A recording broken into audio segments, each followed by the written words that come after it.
A while since I shared what I have been working on. So let me give you all an update on how my AgenticOS slash Command Center is going. Be forewarned, this will be very nerdy. Here's the latest iteration. It has been kind of revamped from what it was. A little bit flatter, a little bit easier to see a lot of things. I'll have my usage here for my LLMs, vitals in terms of social media. This is new. This is my bridge crew. And each one of these is an individual AI agent. And of course, I've made them all Star Trek characters. Because why not? Riker over here is my number one, basically. He is the orchestrator, he is the one who guides everything. The ready room is where I interact with him, and he does have a voice, and we'll get back to that. Over here is the view screen, and as it shows, this is the cover that was created today for my podcast that's already online. It also is where the terminal lives, and yes, you did just hear a Star Trek sounding thing because I added that. So if I wanted to interact with Claude Code Session or Codex, I would just go up here and just pick Command Center, and right now I'm set to Codex, so it gives me terminal for me to interact in.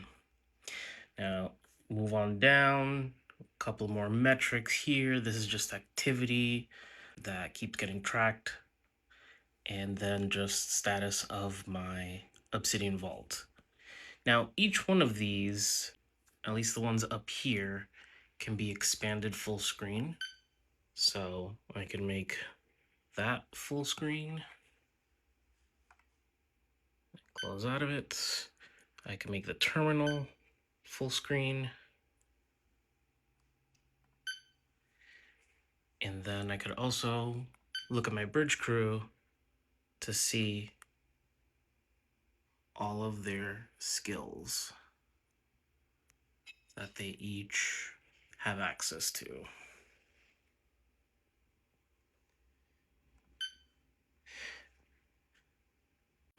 Let me show you a little bit of an interaction with Riker over here. Riker, can you help me create a visual chart that shows all of the functionality of the bridge crew? Right away, sir. Yes, it does talk. So now what happens is this turns blue, which is telling me that it is working.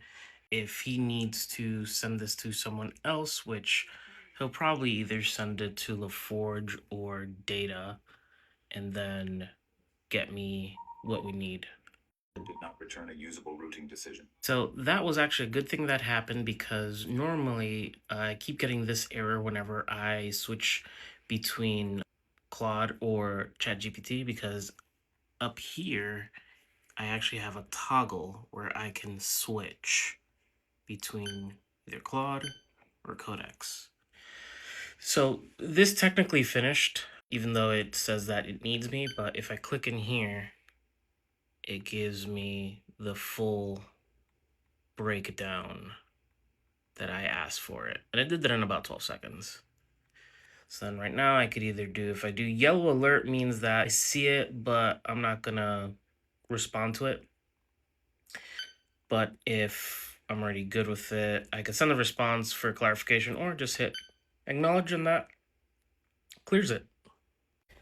So that is the iteration currently of my command center. I will tell you, I use this every single day. It's not a vanity project or something just to look nice. It is to give me specific visual insights into where I'm at with everything that's on my plate, and trying to run all of this solo. I need to be able to have visibility because I am neurodivergent, I have ADHD, so it is a challenge sometimes. If something is not in front of me, I will forget. So I need to be very purposeful, and that is what this helps me with. To give you a perfect example, today I posted a YouTube video that is 3 weeks, 21 days worth of posts every single day for a YouTube long form uh, post. I'm not going to say video because it's really in podcast, audio only. It does have graphics and whatnot, but without this setup and the skills that are lying underneath, not possible for me at all. So this is super helpful. It really helps me just get back time. That's literally everything I build is just to get back time because it is finite. I can't get that back. If anybody has any questions on how I built this, or if they're working on something similar, maybe they want pointers and things like that, feel free to ask. I will say that a lot of this, especially the AI agents portion of it, was inspired by Ali K. Miller and her setup. I was recently on a webinar with her and Mark Cuban, and that is where I really got to see how her setup is. So there's a lot of things that I'm emulating from her setup there. And then there is another user, Gerard Road. I probably messed up his name, but you may have seen him. He has the cool Jarvis setup where he can like put stuff in the air and it's like all visual. But I took a look at his memory system. I already had a memory system, and actually mine was like about 90% of what he had already, but he had a couple of things that I didn't have that I kind of folded into mine. So just to give a little bit of context, kind of like where I got the inspiration from. If you have any questions, feel free to let me know. I'll try to help out. I cannot promise this. I will try to record some type of tutorial video on all of this. At the very least, maybe I will get some sort of guide made. It might not be video, but at least how to structure a plan with prompting and whatnot in order to get, you know, something like this. Because for me, it's super beneficial. If you own a business, you understand dashboards, this is essentially a dashboard. So yeah.